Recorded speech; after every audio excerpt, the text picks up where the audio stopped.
will come to order. This hearing is fully virtual, so we need to address a few housekeeping matters. Members are responsible for muting and unmuting themselves for the purposes of eliminating inadvertent background noise. The chair or staff designated by the chair may mute participants' microphones when they are not under recognition. If I notice when you are recognized that you have not unmuted yourself, I will ask you if you would like the staff to unmute you. If you indicate approval by nodding, staff will unmute your microphone. We will begin with the chair and ranking member. Then, members present at the time the hearing is called to order will be recognized in order of seniority. We are using the 5-minute clock, which you will notice on your screen. It will show how much time is remaining. If there's a technology issue, we will move to the next member until the issue is resolved, and you will retain the balance of your time. In regard to adding extraneous or additional material to the record per House rules, we have set up an email address where members can send anything they wish to submit for the record after seeking recognition for its inclusion. That email address has been provided in advance to your staff. Finally, we're doing 2 panels today. First, the Government Accountability Office, and then House officers. We will take approximately a 10-minute recess between the panels, but we will remain on this video feed so members do not have to log off. So just stick around after the first one and take a comfort break or whatever, and we'll be right back. For our first panel, I would like to welcome the Comptroller General of the Government Accountability Office, Mr. Gene Dodaro, to present the fiscal year 2022 budget requests. And I will admit, Mr. Dodaro, this is one of my favorite hearings every year because, as I've said before, there are a lot of people in DC who know a little bit about a lot, and there are just a handful of people who know a lot about a lot, and you fall into that latter category, which makes this committee hearing always so much fun for us. We want to welcome you back. 2021 is a significant year for the GAO as you are celebrating 100 years of service.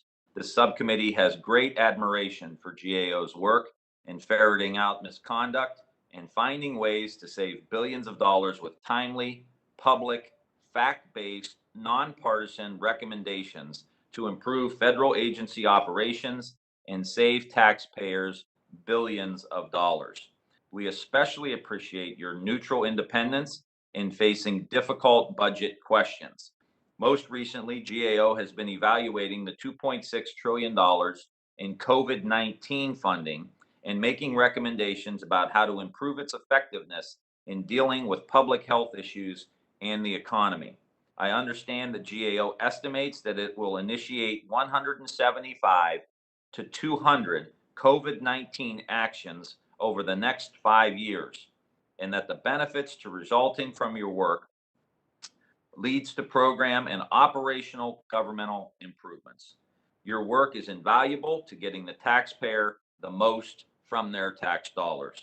This year, GAO is requesting an increase of $83.2 million in appropriated funds and 220 full-time equivalents, or FTEs, over what was provided last year. While we understand that your workload is increasing, I'm afraid that the subcommittee allocation may not be increasing at a reciprocal rate. As you know, budgeting is unfortunately a zero-sum game, and it will be hard to accommodate your healthy request, but I can assure you we will do our absolute best for you. I look forward to your testimony today, and at this point, I'd like to yield to my colleague and friend, the ranking member, Jamie Herrera Butler, for any opening comments that she would like to make. Thank you, Mr. Chairman. And Mr. Dodaro, welcome back. It's really good to see you again, even if it is virtually in this weird space. Congratulations on the Government Accountability Office's 100th year. That's remarkable. As you know and was mentioned, GAO has an incredibly vital role in Congress's oversight of federal spending, providing evaluations on performance of federal programs, financial and management audits, policy analysis, and many other services that are ensuring that the American taxpayer dollars are spent efficiently. This past year has been busy for all of us, especially for GAO. You and your staff have issued numerous reports on the federal government's response to COVID-19, touching on hot button issues like vaccine distribution, the efforts or the effect of distance learning on our kids, and the performance of financial assistance programs for American businesses. All really critical. You've been doing this as we've been trying to roll out these policies, so the information you've released has been incredibly helpful, and it's been timely. In the midst of your increased workload, GAO has continued to regularly issue reports and provide testimony on a wide range of issues. I'm pleased to see that GAO is also working to implement its new technology assessment, science, technology assessment, and analytics unit. This unit will provide Congress with valuable insight into emerging technologies and policy recommendations to harness the benefits and mitigate the negatives that come with those technologies. Your fiscal 22 budget request seeks to increase staff capacity, build audit resources, modernize IT systems, which is a theme we hear quite consistently, and address outdated building infrastructure. We look forward to hearing how you plan to implement these changes and how they will further improve GAO's work. Thank you and your office for working with us here in Congress to ensure that the American taxpayer is protected and their dollars are spent carefully. And I look forward to hearing your testimony. Thanks, and I yield back.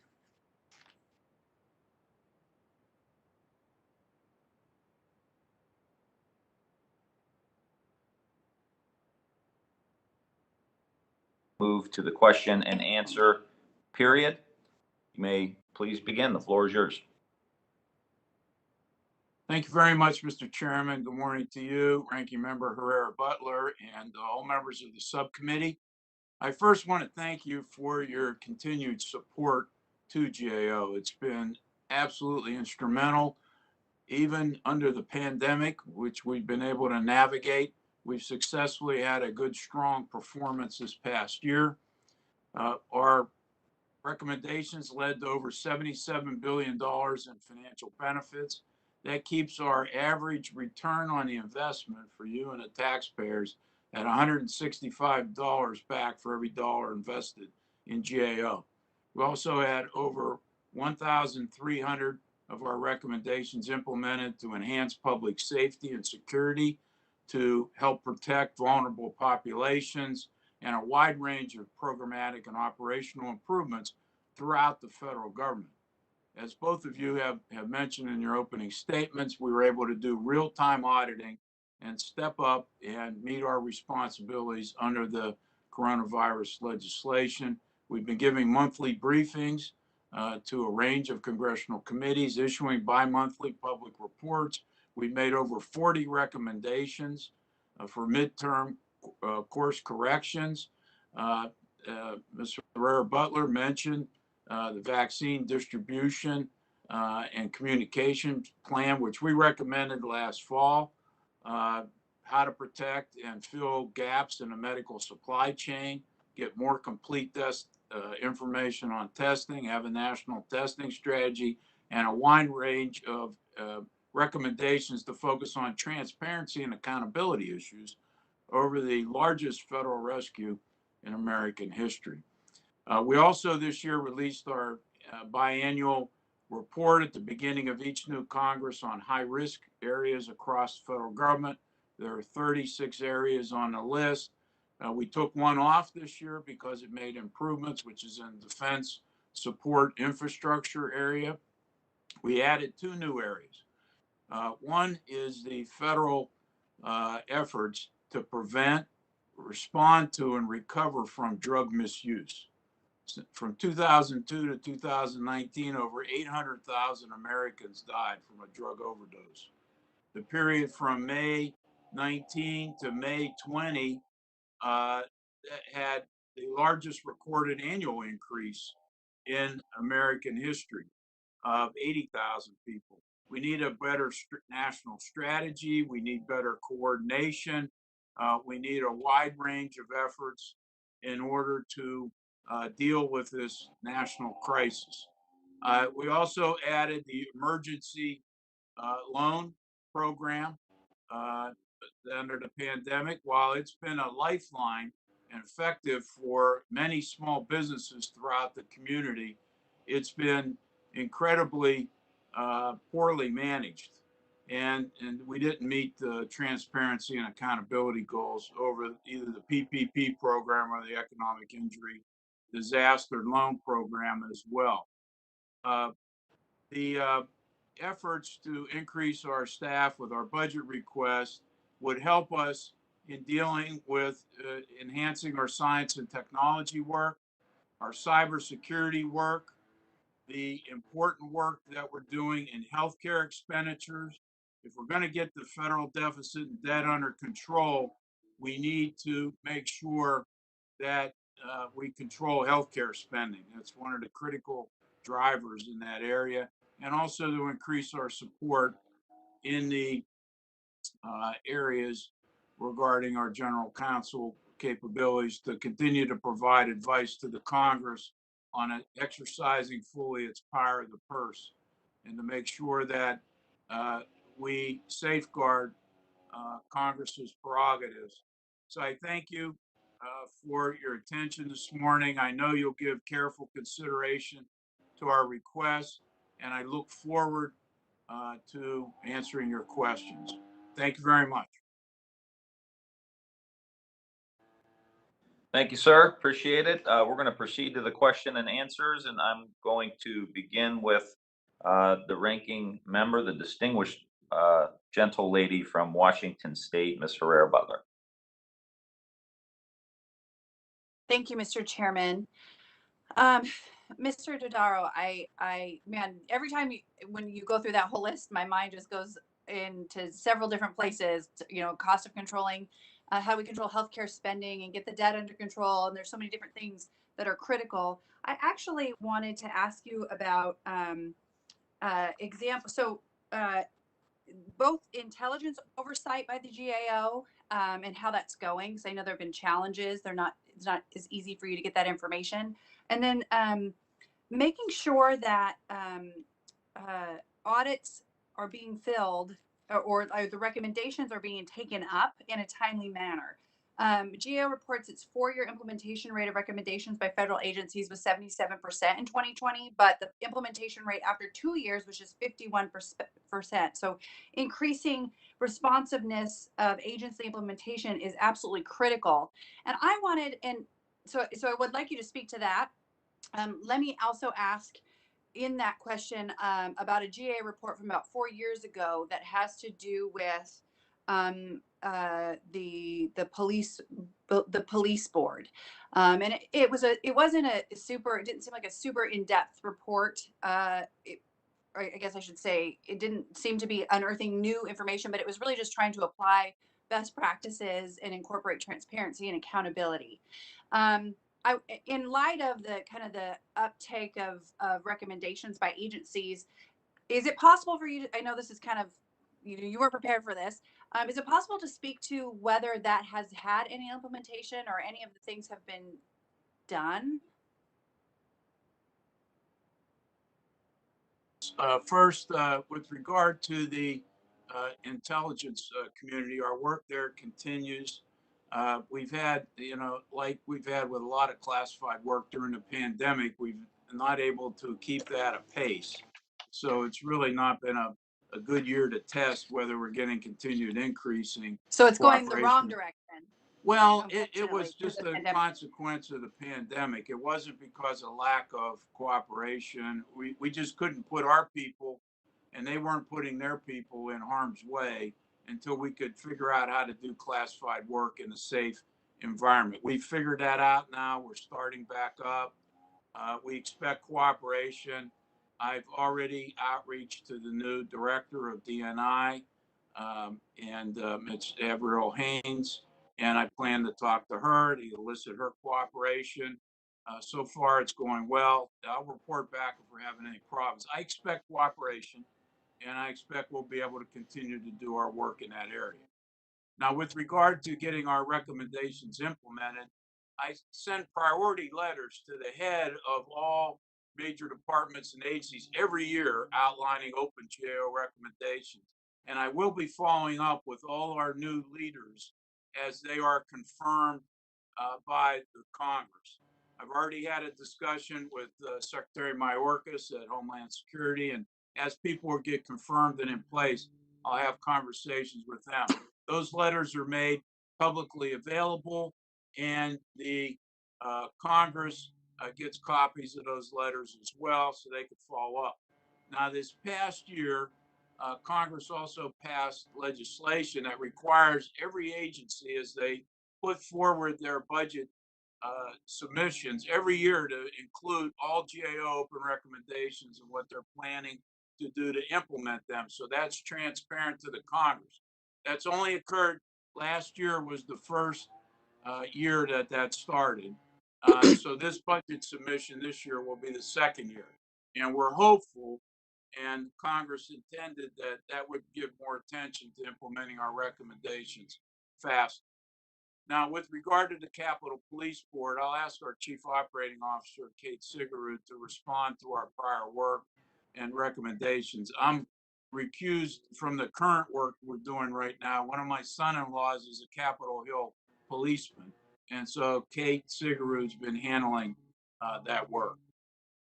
Thank you, Gene. I'll start out, Ms. Herrera Butler, by replying to your question about the 2017 report. That report focused on the structure of the board. It did have recommendations about the updating the manual for the Capitol Police Board. And those recommendations, to our knowledge, have not been implemented. In fact, the police board has not responded to our efforts to understand whether the recommendations have been implemented. So that is not something we have information on, and it's unfortunate that they haven't been responsive.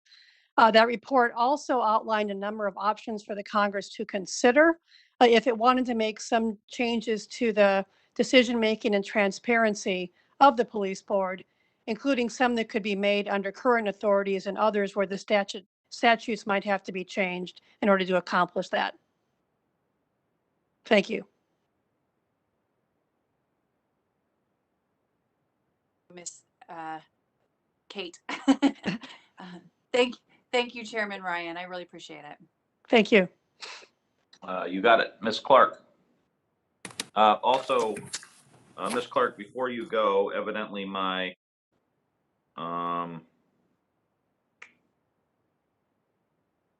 my microphone was off, and I need to say, without objection, your written testimony will be part of the record, Mr. Dodaro.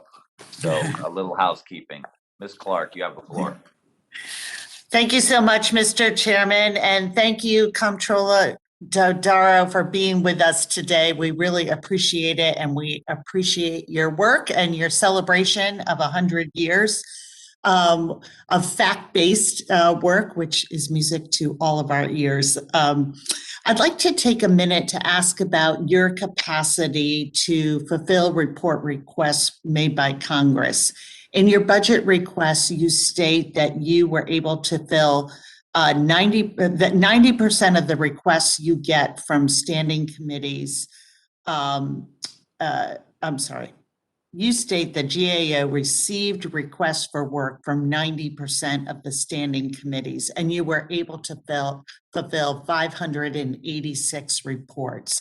Can you give me a sense of how many member requests you were not able to respond to, and what might be some of the primary reasons, especially is it one of capacity? Yes, we've worked out with the Congress a set of protocols that outline the priorities in which we address requests from the Congress. Priority one are mandates. These are statutory requirements for our work or conference or committee reports that outline requirements for GAO requests for us to do our work. Second, our priority is requests from chairs and ranking members of the committees. We treat both parties the same as our nonpartisan status, so they have equal access to our work. Priority three are recommendations from individual members of Congress for our work. We have not been able to fulfill requests from individual members for probably 15 years now because of lack of resources. So right now, in order to get access to our resources, you got to get a committee to sponsor the request or get it into a statutory requirement in law or in a conference or committee report. Now, we're able to get to all the requests that we accept. We may not be able to get to them as fast as the committees would like. So what I've been doing for many years now is meeting with the committee chairs and ranking members, as many as I can, and we've worked to prioritize their requests to make sure that we get to their highest priority as soon as possible.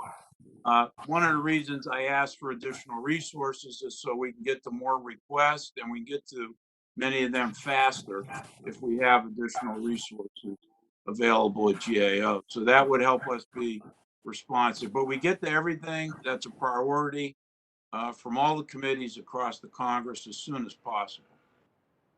And maybe you can submit it later, but it'd be helpful to if you had another number of the requests that are unfulfilled, you just can't get to.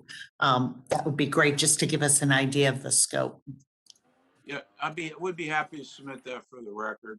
But Okay. again, we get to all of them, but it takes longer than I think people would like. Right. Okay. I want to follow up a little bit on the intelligence agency cooperation that the ranking member was asking you about. And I understand your testimony is that with the pandemic, you really haven't had a chance to assess this, but you seemed optimistic that better cooperation from when you testified back in 2019 that you needed better cooperation. Do you feel confident that will be coming? And are there any other changes you need in law or in report language requiring the expansion or edit of the Intelligence Community Directive 114? Yeah, well, we've been getting better cooperation since 2011 when the Congress required the intelligence community, the director of DNI, in order to establish a directive to presume cooperation with GAO. Prior to that time, we didn't have good cooperation at all. So it's been gradually building. We're getting feedback from the defense or the intelligence community that our work is being helpful to them, which is helpful. The intelligence committees are providing more support. That's the one area where we can always use help, is from the intel committees to provide support and back us up. The only problem we run into recently was one area we couldn't get the budget request fully from the intelligence communities, and so we had to scope that work a little bit differently, but we were able to respond to the request. I've met with every DNI director since Director Clapper. I've met with most recently Director Radcliffe, and he promised cooperation, and we're getting cooperation. Our teams are meeting with the defense, intel community people, and seems like we're getting cooperation with the new administration. And as I met, I'm going to meet with the director of DNI, Ms. Haynes, here shortly in the coming weeks, and so I'm hopeful. I don't think we need any other help right now other than the support of the intelligence community. So we're continuing to meet with them. And as long as they're supportive, that sends the right signal to the intelligence community to cooperate with GAO. Thank you very much. I see I'm out of time. Thank you, Mr. Chairman. Got it. Mr. Newhouse.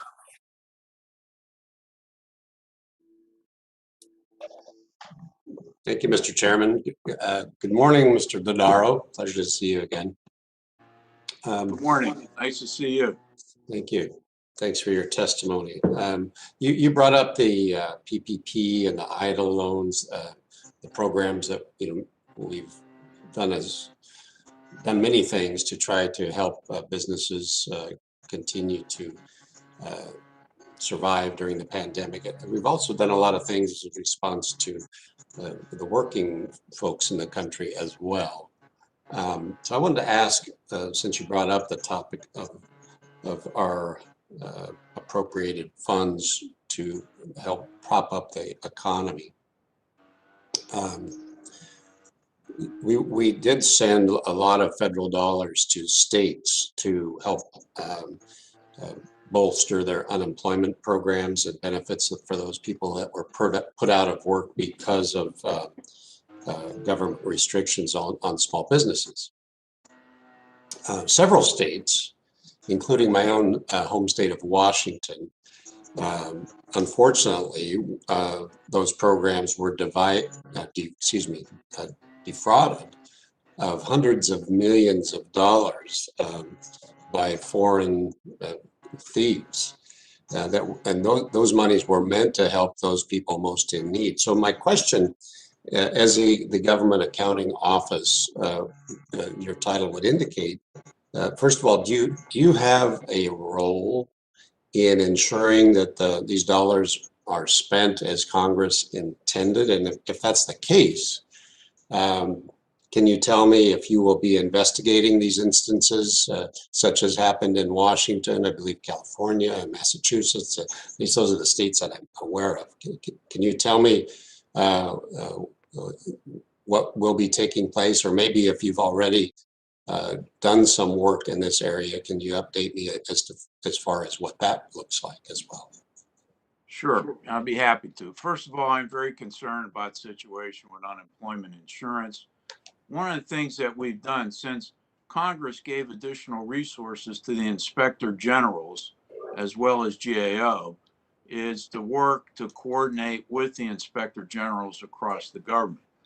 And so with the Department of Labor, the arrangements we made there to not duplicate what the inspector generals were doing was to have them focus on the fraud aspects and the program integrity aspects of the unemployment insurance area. We've been focused on whether or not people, what kind of challenges the states are having, or is the money, being targeted properly, and more of the programmatic aspects of did we achieve our objectives of helping the people who needed the help. So the IGs have been focused more, the IG at the Labor Department is focused more on the fraud. Now, most of the criminal investigators in the government in the accountability area are in the inspector general's offices. We don't have or do criminal investigations in GAO, so they work with the Justice Department, the FBI, and others. And we've also, I'll be working with the state auditors and with the Justice IG as we go forward. One of the questions I got along this lines last week when I testified before the House and Senate on our high risk list was, why wasn't this area on the high risk list? So I'm going back and I'm taking another look at it. It didn't naturally come up to us because the IG is doing the fraud and abuse area, and we're focused on another area. But I'm going to take a broader look at it, including all the work done by state auditors and by federal auditors. Now, the problems here, this is a little different because it's all administered at the state level. And a lot of the states have antiquated systems, and they're responsible for program integrity. So we don't normally make recommendations to states. We mostly focus at the federal level. So I want to figure out what's appropriate for us to recommend to the Labor Department. We've already made several recommendations to them about getting overpayments back, and also reporting better data. The data reported on initial unemployment claims was misleading. Because it wasn't, there was a backlog of claims. And I can talk about that later if you're interested, but that's, the extent of it. So I am focused on it. Okay. We're going to follow up and do more work on it. And I think we need to work with the states to transform the unemployment insurance program so that it can accommodate future situations where we have economic downturns or a need to scale up in a much better fashion than they've been able to handle this current situation. So, and I know I'm out of time, Mr. Chairman, but just curious if if we send money to Time, the, Mr. Newhouse, take your time. oh, thank you. If, you know, this is not an uncommon thing that we send money to states in lots of different forms. And if it's not up to the government accountability office to make recommendations as to how that how those programs, or at least have some input on how that money is utilized, then whose responsibility is that? Are we leaving it totally up to the states then at that point? Yeah, well, in this particular program, the way it works historically is the states, tax employers within the states, and the states decide what the rules are for unemployment.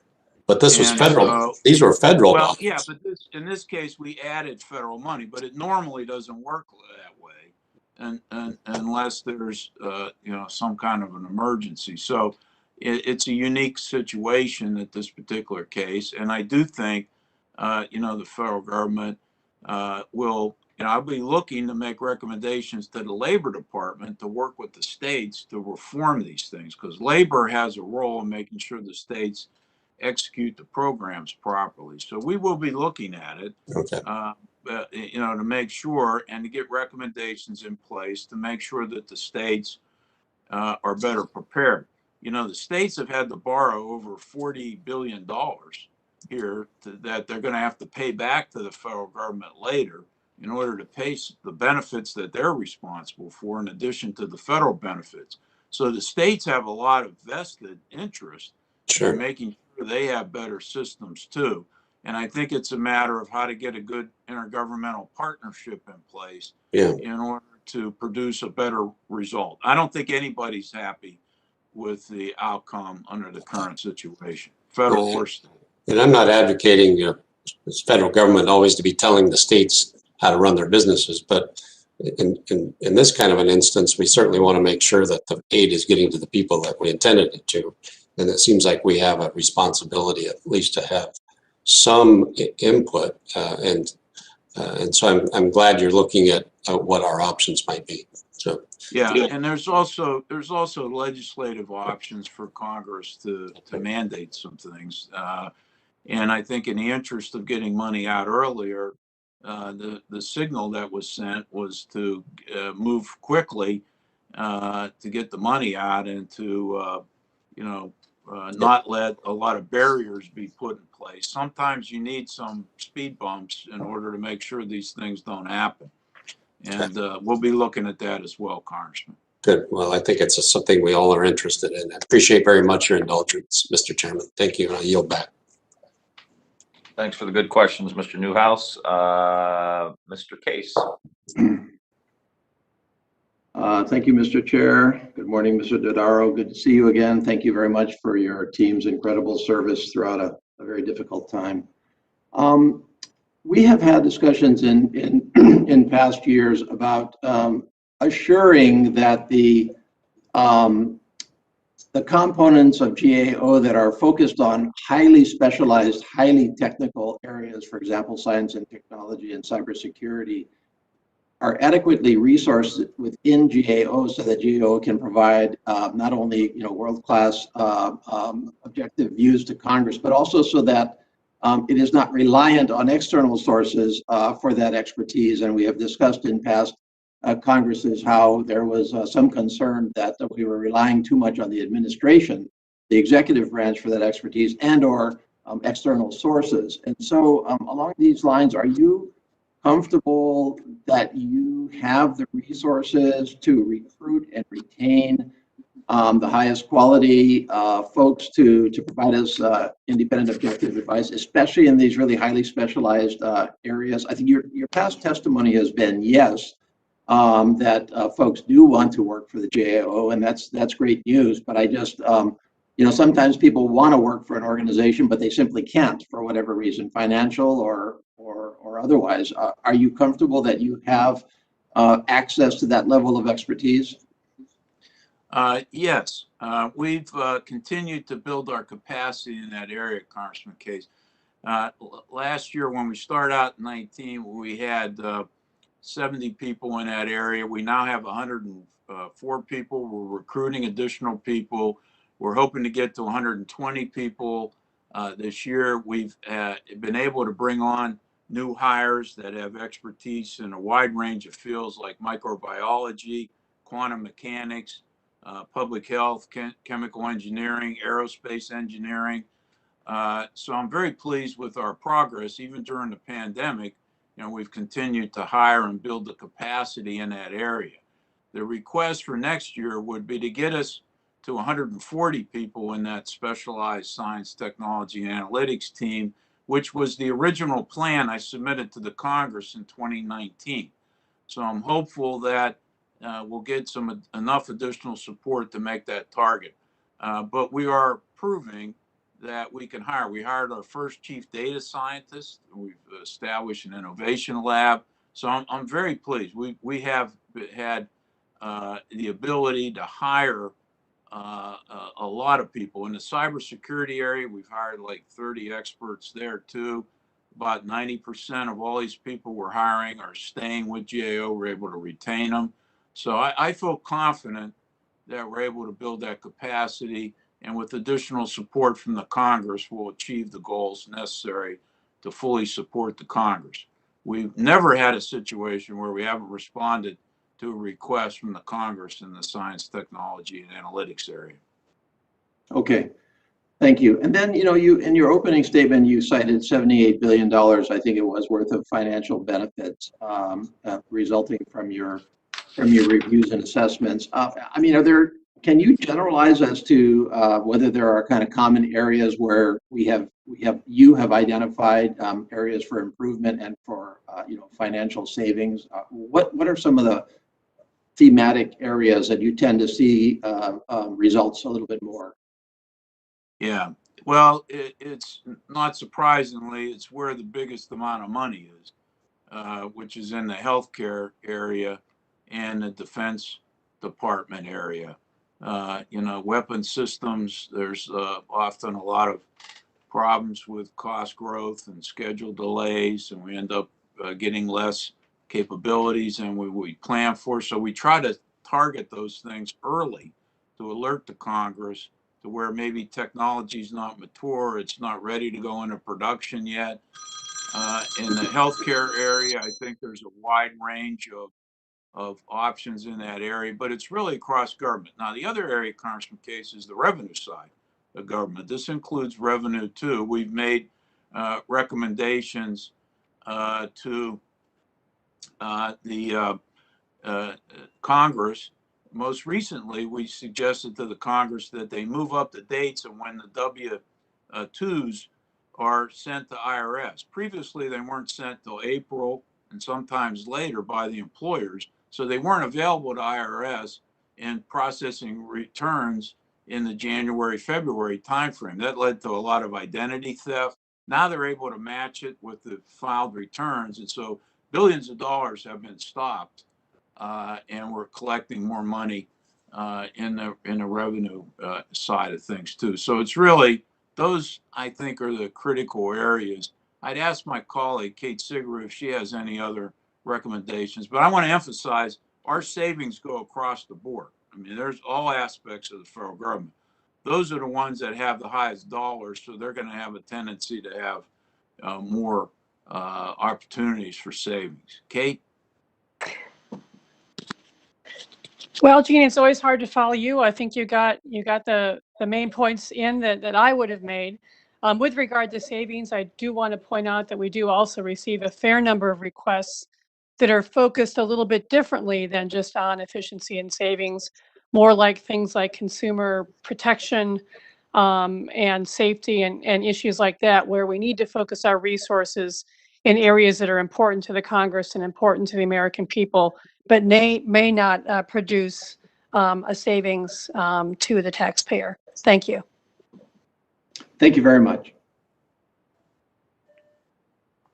Thank you, Mr. Espaillat.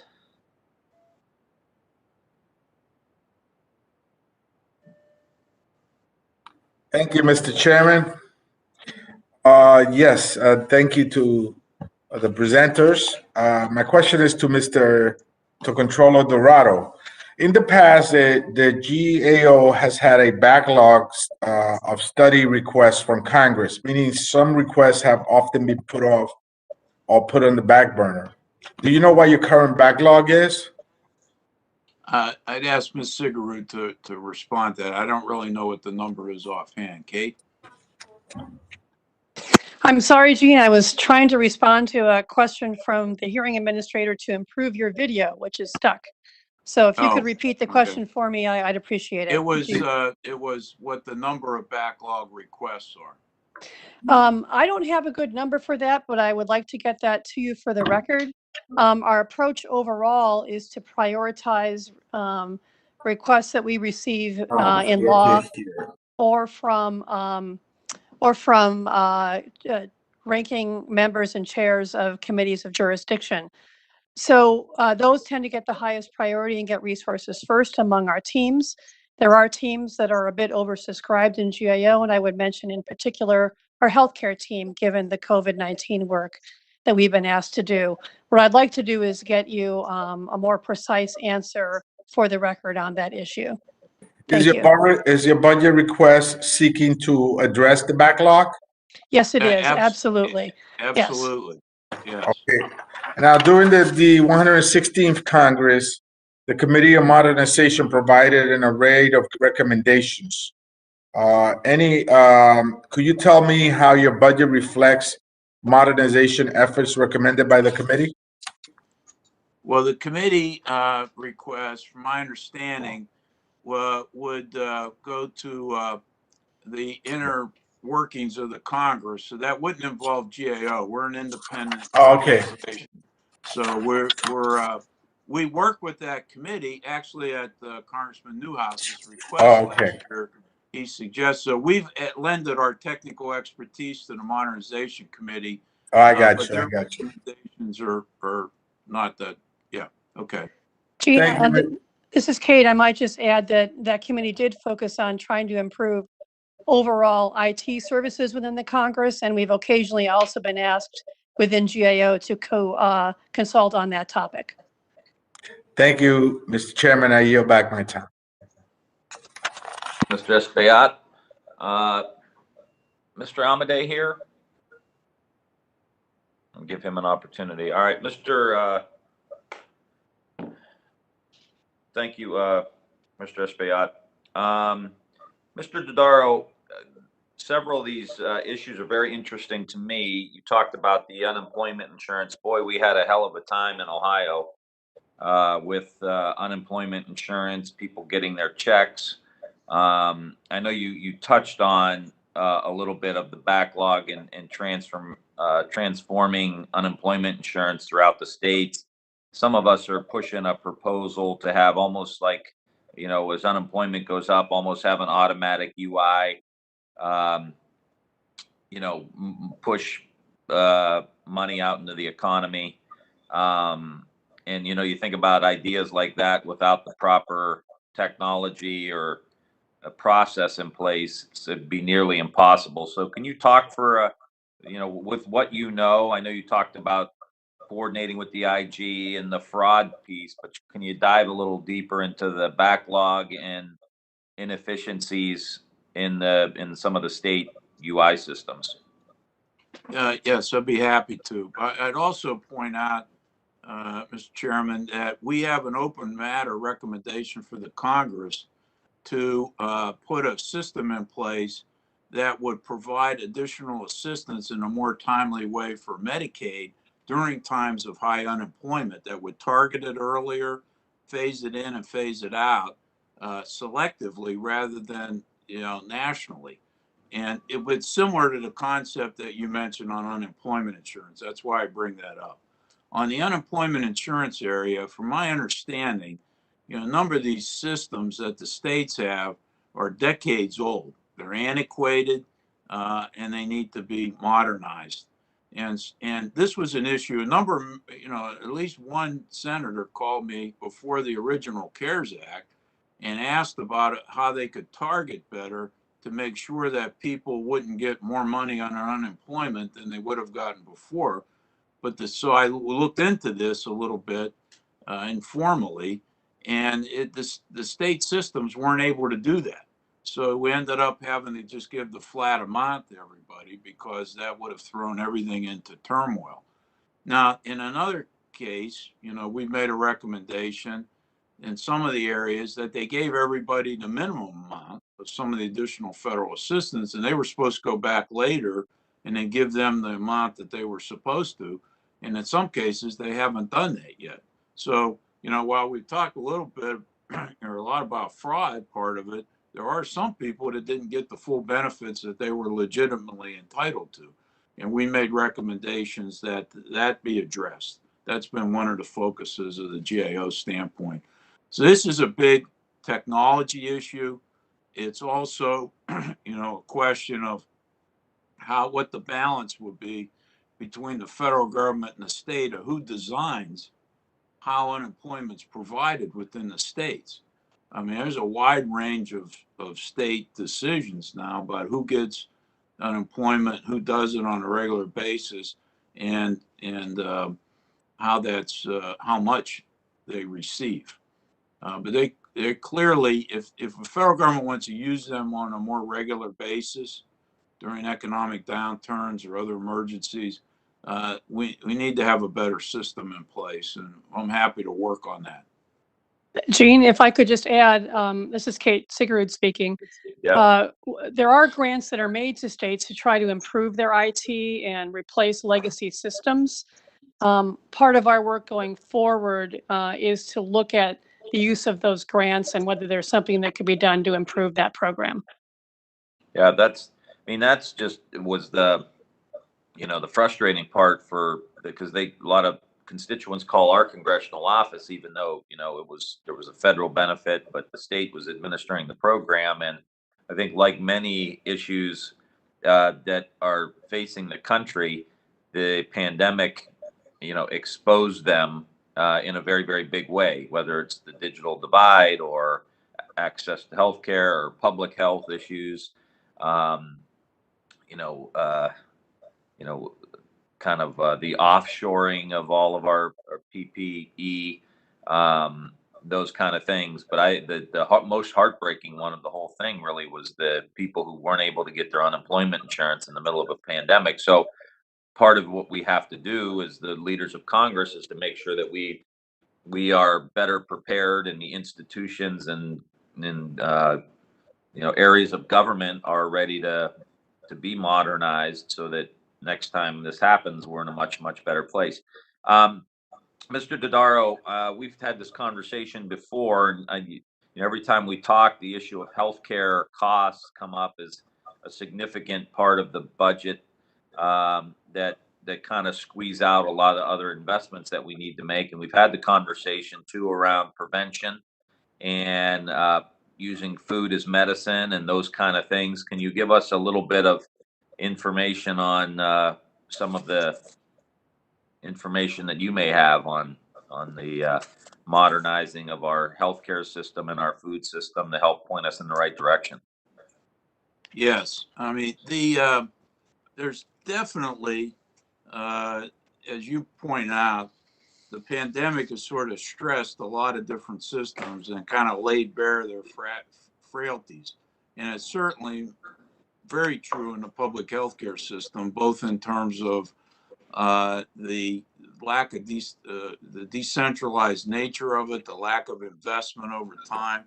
Now, in the nutrition area, we're doing additional work to make sure that we're focused on that. We did one report on nutrition education. They have USDA take actions to assess the effectiveness and coordination of programs and the leverage of those programs.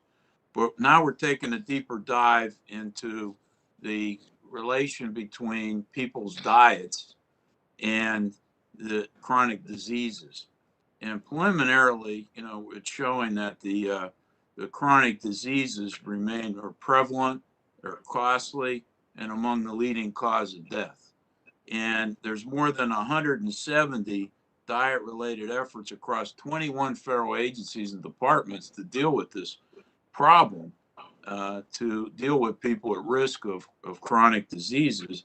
but there's not an effective strategy in place, a national strategy. This reminds me of the reason why we put the drug misuse area on there. There are a lot of activities going on away, but there's not a national strategy and that deals both across the federal government, but with state and local governments, public health officials, and others that are relevant to that area. So there's clearly a role for more prevention that can deal with these issues. You've also seen during the pandemic the racial inequality and the disparity in the underlying healthcare conditions of people of color and low income people.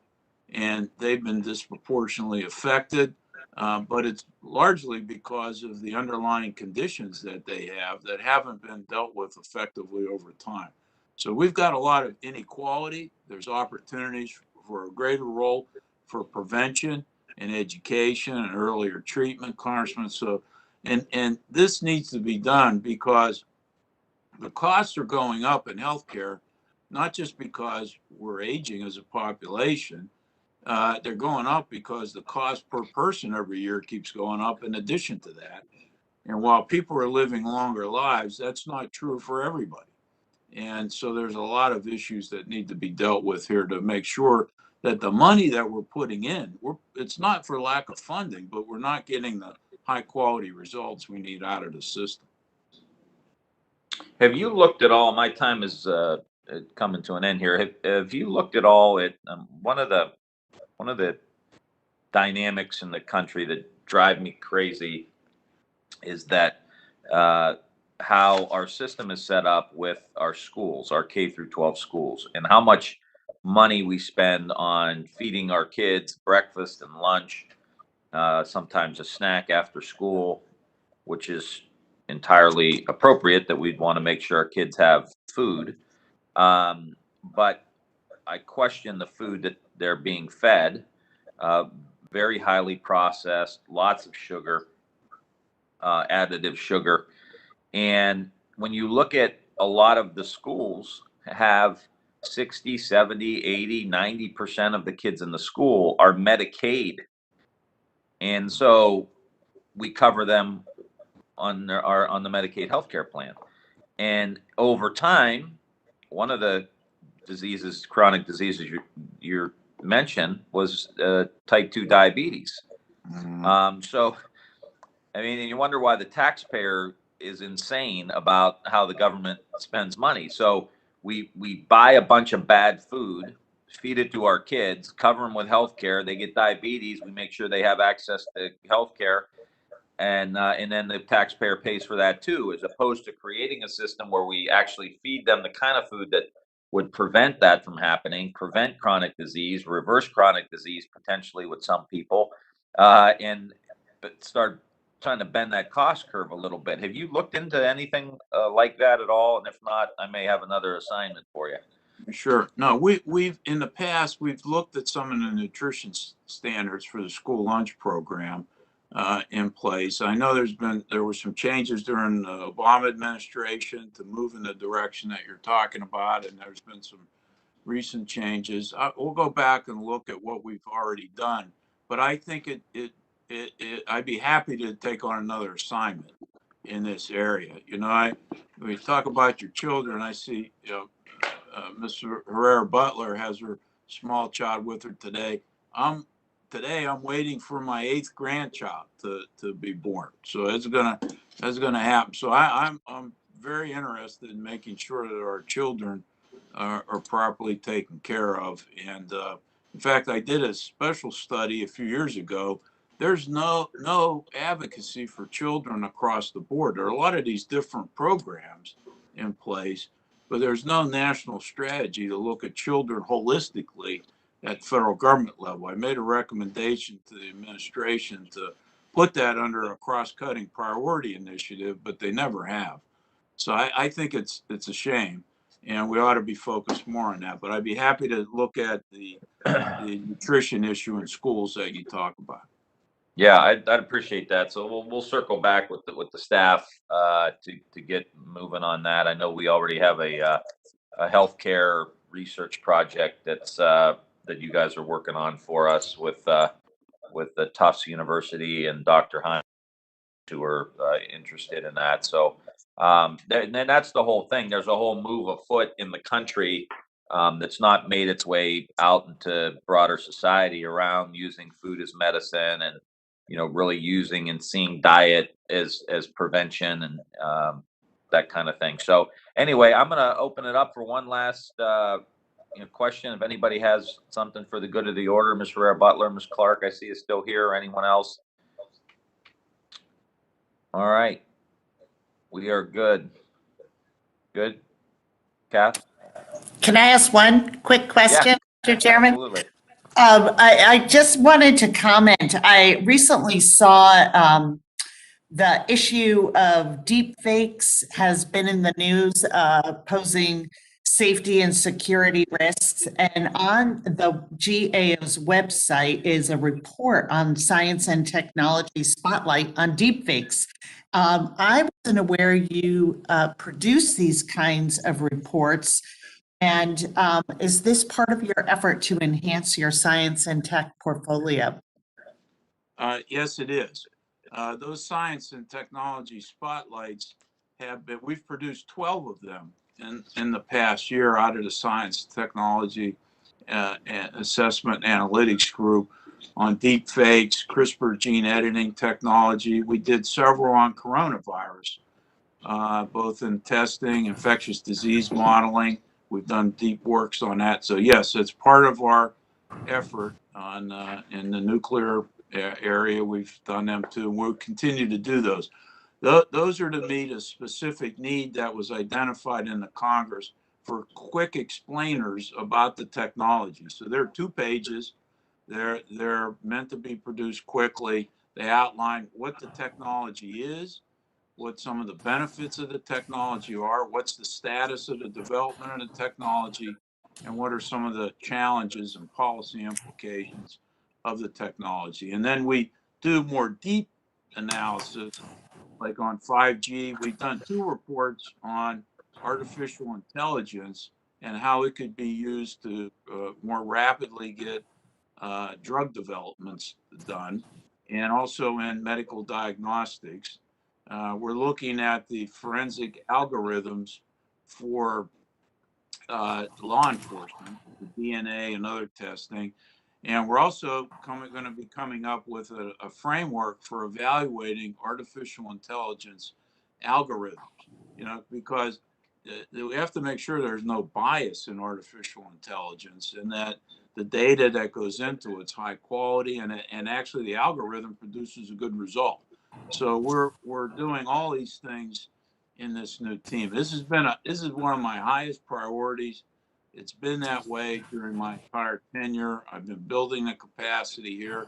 With Congress's support recently, we're expanding it, and that's why I'm asking for more support. Like we need to look at decarbonization technologies. It's important to the environment, the medicine, weapon systems development, the nuclear area as well. And so we're prepared to deal with these issues now, but we'll even be better prepared with additional support from the Congress.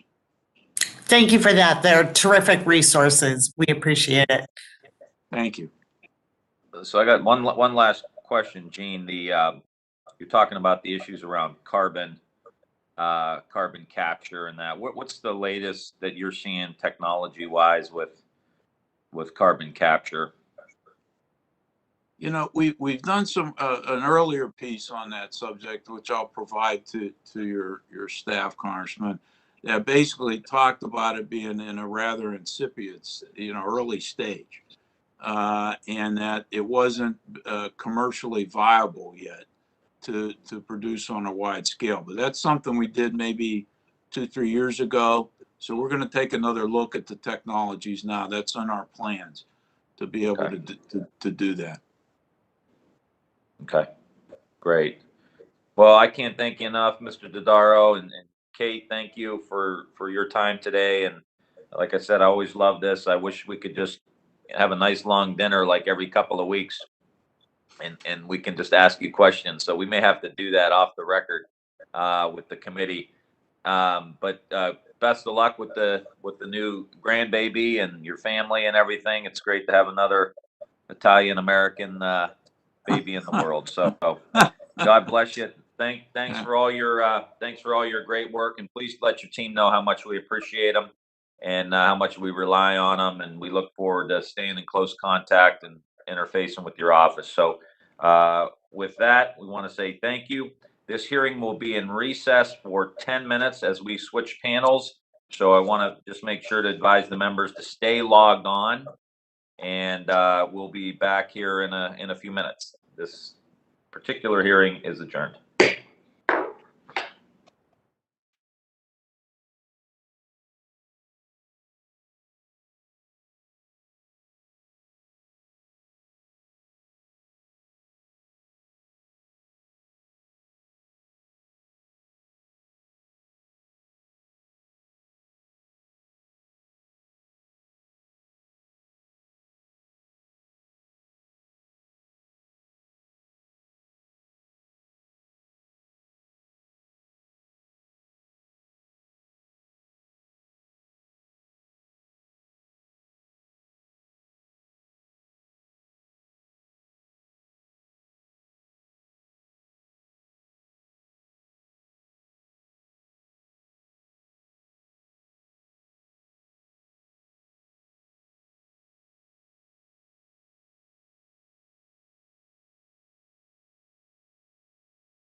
Committee will come to order. For our second panel, I'd like to welcome the officers and officials of the House of Representatives to present the fiscal year 2022 budget request. Testifying before us today, we have the Honorable Cheryl L. Johnson, Clerk of the House, the Honorable Tim Blodgett, Acting Sergeant at Arms, the Honorable Catherine Spindor, Chief Administrative Officer, Mr. Wade Ballou, Chief Legislative Counsel, Mr. Douglas Letter, General Counsel, Mr. Michael T. Tazinski, Inspector General, Mr. Ralph V. Seep, Law Revision Counsel, Ms. Kemba Hendricks, Director of Office of Diversity and Inclusion. Thank you all for joining us today. We welcome you back to our subcommittee. Before we begin with the testimonies, I would like to thank all the officers, officials, and their staff for the extraordinary work over the past year. Through the pandemic, a violent mob of domestic terrorists, and just life on Capitol Hill, you continue to serve this body and ensure the members of Congress can continue to work. Your work is invaluable to getting the taxpayer the most from their tax dollars, and we hold you and your staffs in very high regard. The request for the House of Representatives is $1.737 billion, an increase of $260 million over what was provided last year. While this is a healthy request and would provide members and committees the resources necessary for us to represent our constituents, I'm afraid that the subcommittee allocation may not be increasing at a reciprocal rate. As you know, budgeting is unfortunately a zero-sum game, and it will be hard to accommodate the full request, but we will do our best. I look forward to your testimony today, and at this point I would like to yield to the ranking member, my friend and colleague from Washington State, home of the largest dam in the United States, Jamie Herrera Butler, for any opening comments that she may like to make. Thank you, Mr. Chairman, and thank you.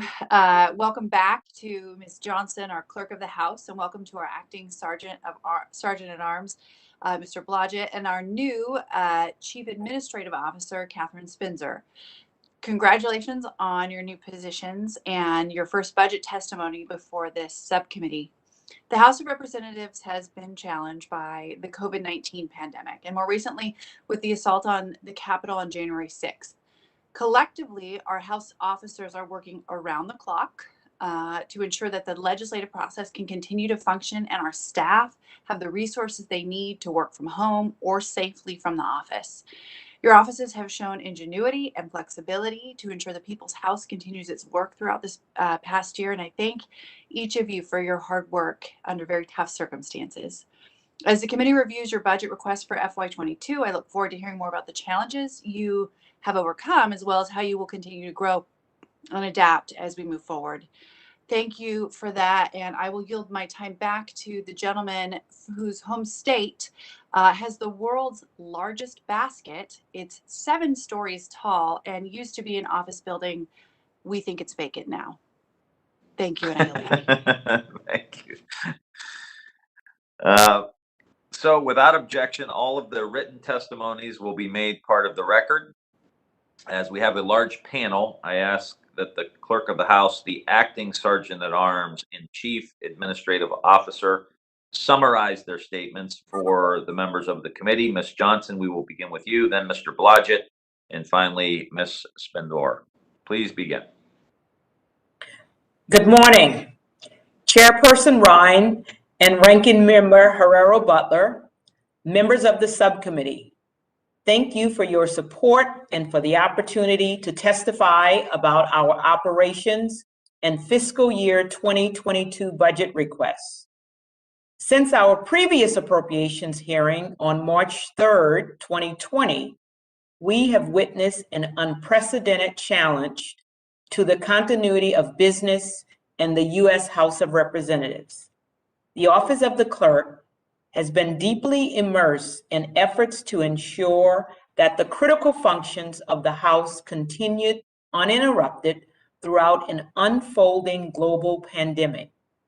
Because of the high level of professionalism in the clerk's office and the long-standing culture of preparedness and nimbleness, we were able to seamlessly adjust to these disruptions.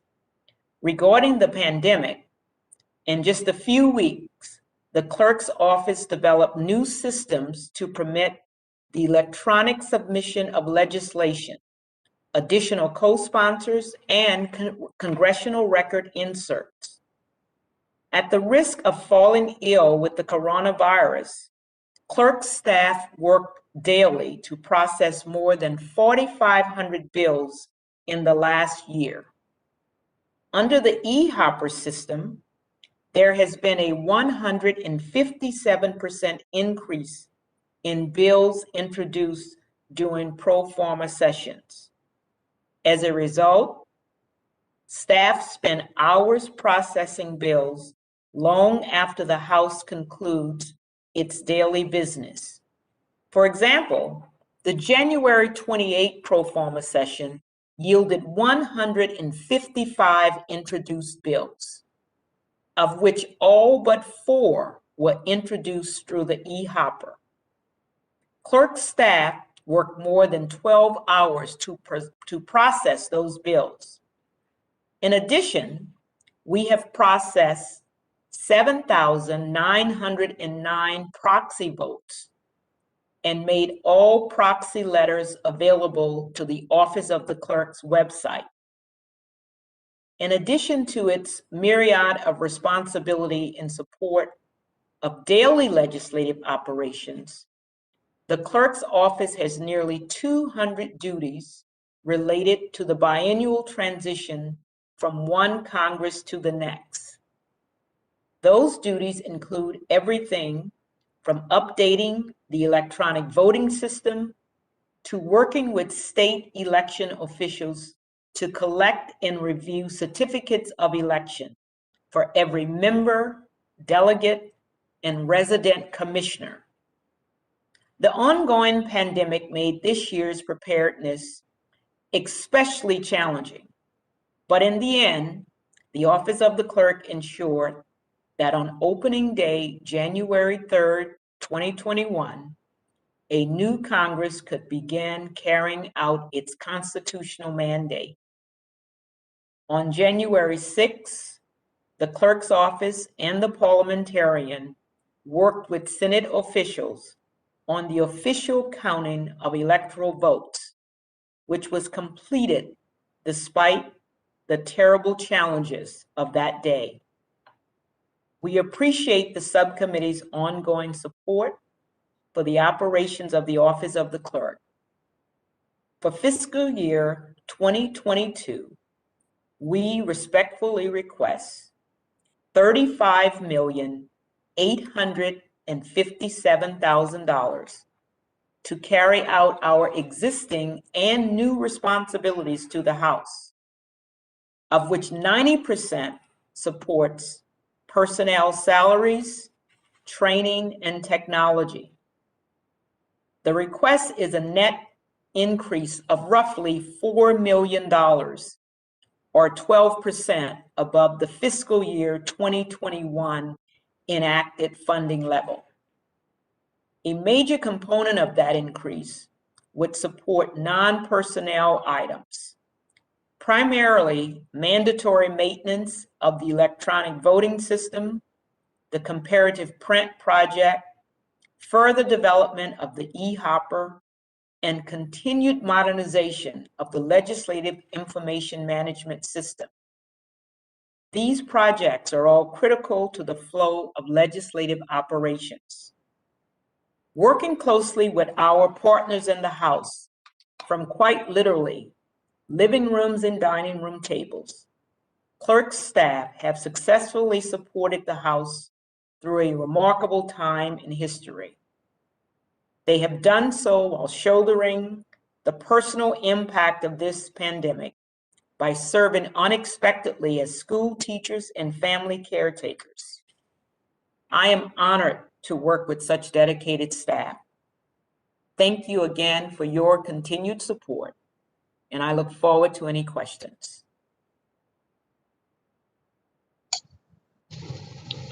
Thank you, Mr. Blodgett. Good morning, Chairman Ryan, Ranking Member Herrera Butler, and members of the committee. I appreciate the opportunity to present the Office of the Sergeant at Arms budget request for fiscal year 2022. It is an honor and a privilege to serve this institution, and I look forward to continuing to partner with the committee as this year progresses. I first want to thank the employees of the Office of the Sergeant at Arms. I have been serving as Acting Sergeant of Arms for 2 months. During that time, I have learned that my success depends on the success of my employees. I can fail on my own, but success requires the commitment and skills of multiple employees working together to fulfill the mission. My success is dependent on them, and I thank them. Their support means more to me than I can express. These hearings serve as a useful time to both look back and look forward. Since the Office of the Sergeant at Arms last budget hearing, the COVID-19 pandemic has drastically altered how my office and Congress has done its business. Long-standing processes have had to change in order to keep us safe. My staff have had to shift their mission in all areas, from chamber operations to coordinating personal protective equipment distribution. In addition, the needs of the Office of the Sergeant at Arms has changed considerably since January 6th. We are focusing on realigning our workforce to better serve members, staff, and visitors. This includes structuring ourselves in a way that allows us to hold both our organization and our law enforcement partners more accountable for the security services we provide you, your fellow members, your staff, and our visitors. Unfortunately, because of the budget submission cycle, the identified needs for the Sergeant at Arms, including more needs identified by the report produced by General Honore this past week, will grow from where it was originally submitted. My staff and I will continue to work with the subcommittee on investments that the subcommittee can make that would help better secure members, staff, and visitors. With that background in mind, I would like to present the Sergeant at Arms FY22 request. For FY22, I am requesting further funding for the Joint Audible Warning System, or JAWS project. This is a shared effort with the Senate Sergeant at Arms, Architect of the Capitol, and Capitol Police to replace the aging wireless emergency annunciator system. One of the items I have testified to this subcommittee about is how communications in times of crisis needs to improve. The existing wireless annunciator system was introduced as a temporary measure following the events of 9/11. The system components are beyond their end-of-life dates. The requested funding will help procure a new joint system with encrypted transmission capabilities and new devices for all offices in the House. The JAWS effort, in conjunction with other existing notification capabilities, will provide notification resiliency. I'm also requesting funding to continue providing security services to member district offices through the Sergeant at Arms District Office Security Program. Today, we are only responsible for providing a security system for one district office per member. I believe that District Office Security Program should be expanded to allow security systems to be provided by the Sergeant at Arms program to all appropriate district offices.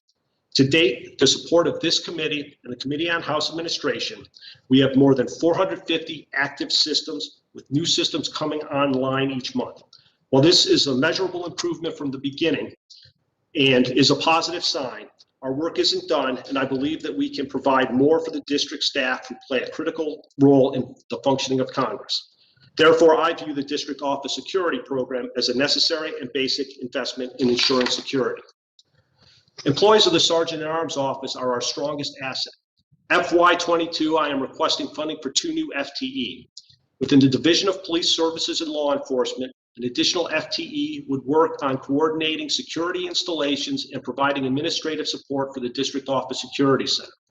Also within the Division of Police Services and Law Enforcement, an additional FTE will provide the staffing needed for the increasing requirements to coordinate and support event planning efforts with our law enforcement partners. This includes working with our partners to develop written plans for large events like the national special security events and smaller scale events like committee field hearings.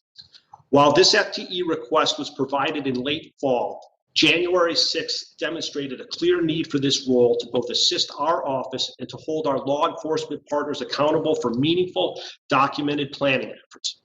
Non-personnel expenses for FY22 will continue to support, among other items, travel, including Sergeant at Arms approved Capitol Police travel in advance in support of overseas leadership codals, and other large-scale off-campus events attended by members, and the biennial purchase of member and spouse identification pins, plates, parking permits, and safes. Thank you once again for the opportunity to appear before the committee. I am so appreciative for the committee's support and partnership, and I'm happy to answer any questions you may have.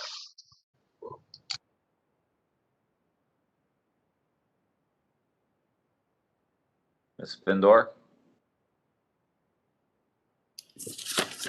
Chairman Ryan, Ranking Member Herrera Butler, and members of the subcommittee, thank you for the opportunity to present the fiscal year 2022 priorities and subsequent budget requests for the Office of the Chief Administrative Officer. The CAO remains committed to its 5-year strategic plan and its goals to 1, align member needs, 2, modernize and transform, 3, protect the House, and 4, foster and engage. In meeting these goals, the CAO is guided by its organizational motto, member-focused, service-driven. The CAO strives to improve communications with members and staff, institute rigorous execution and delivery of promised initiatives, enhance our support for the well-being of the House employees, and promote and foster an inclusive and diverse workplace within the CAO. The FY22 budget request for the CAO is $191.3 million, an increase of $14.1 million, or approximately 8% above the FY21 enacted funding level. The increase includes $5.3 million for new initiatives, including the design and upgrade of House office websites to ensure they are accessible to all Americans, including those with disabilities. Upgrades and designs to make CAO services easily accessible through modernized and streamlined technology, contract support for committee broadcast operations, member and staff training and course development, and software upgrades for financial and IT systems. Additionally, $4.5 million of this request increase supports ongoing critical activities, including our technology support to members and staff, the continued strengthening of the House cybersecurity posture, additional licensing for audio and video conferencing tools, and cloud software for daily operations and telework, support for the member and staff specific services, the migration of House websites to a more secure and resilient cloud platform.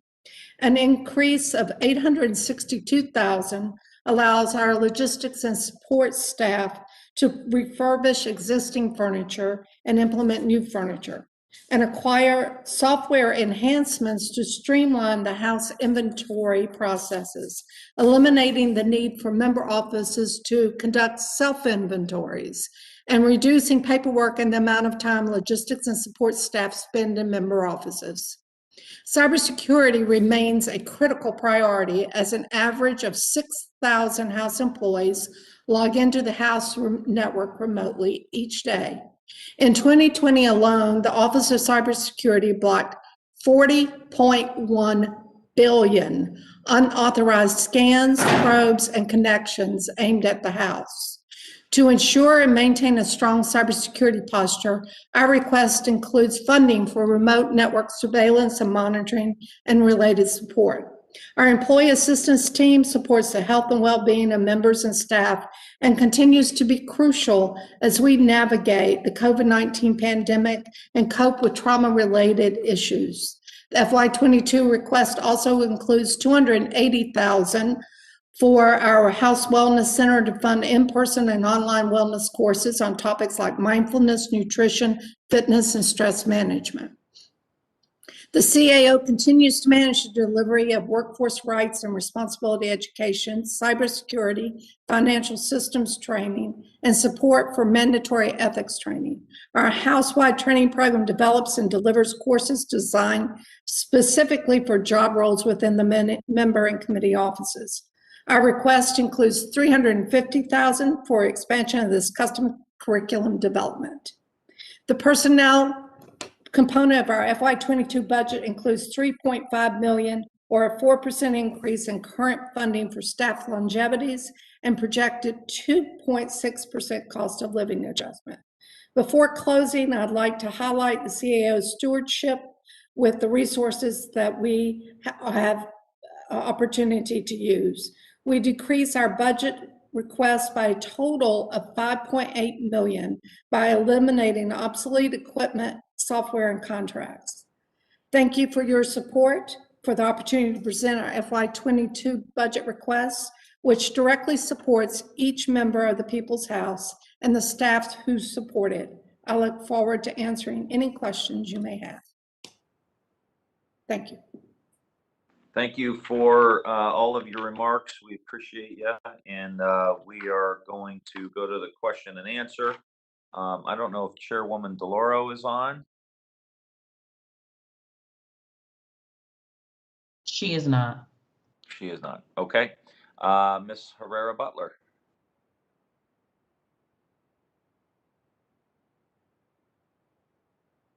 Hi, thank you so much for that. I would like to start with Acting Sergeant Blodgett. I know you referenced in your remarks the task force review was made public this week and had a number of recommendations in it that I found really interesting and really helpful, honestly. Specifically with regard to the Capitol Police Board decision-making during emergencies, they said that the CPB's deliberate decision-making process proved too slow and cumbersome to respond to the crisis in January, delaying requests for critical supplemental resources. We recommend to give the U.S. CP Chief the authority to request external law enforcement and National Guard support without CPB pre-approval in extraordinary emergency circumstances. Do you support? Do you support that recommendation? Oh, you're on mute. Nothing like doing Zoom. that right out of the gate. I apologize.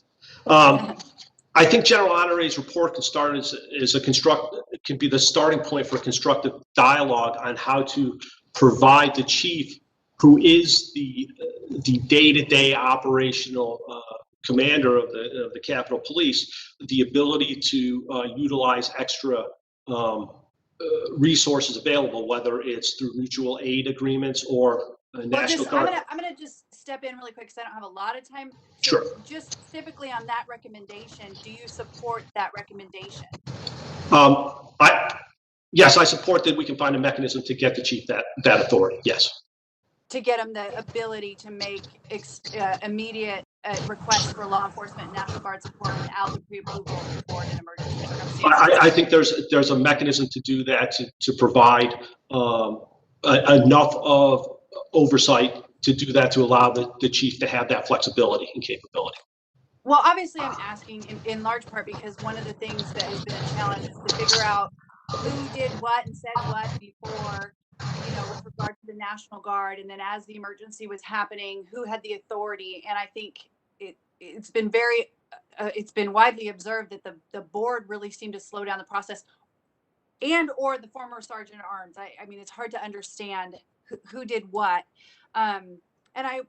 We just had the GAO in the hearing before us, and I asked about a report done a few years ago with regard to bringing accountability and transparency and more effectiveness to the police board, and the GAO just informed us that the board has not adopted almost any of those recommendations.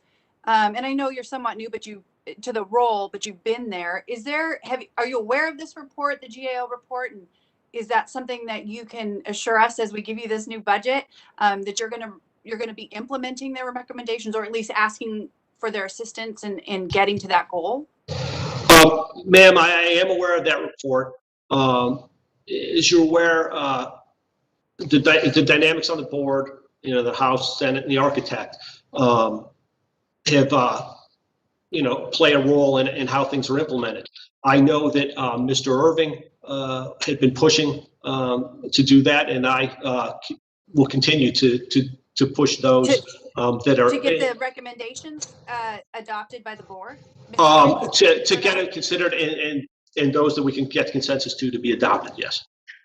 So would you say the challenge has been that maybe other voting members on the board didn't share the GAO's recommendations?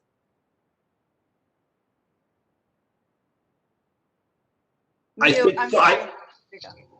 I think that there were in the past, I can't speak for the present Sergeant at Arms, that there was a reluctance on the Senate, on other members to not engage. Can I ask in just a little bit different tact?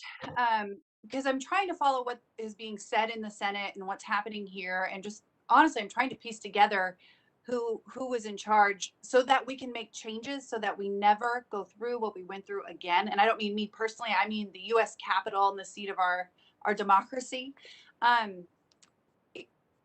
Was anybody on your staff who was either the previous Sergeant at Arms or yourself or any of your staff in direct communication with anyone on the leadership staff with regard to the request to have National Guard come before the 6th? So anytime January 6th or in the week before, had anybody on your staff either requested that or had communicated a need for that to the Speaker's office? And did you guys connect with anybody in the Speaker's office about that prior to or on January 6th? I can say I did not. As to what Mr. Irving may or may not have done, that would be a question best directed towards him. I can't get, that's outside my personal knowledge of what was discussed. Oh, so you think there was a discussion? I don't know. I don't know one way or the other. That would be a question best directed. But no one at in your Mr. current staff that you're now responsible for has relayed to you? Not to my knowledge. Not to my knowledge. Right. Thank you so much. I appreciate your time. Mr. Chairman, I yield back. Thank you, Ms. Herrera Butler. Mr. Case.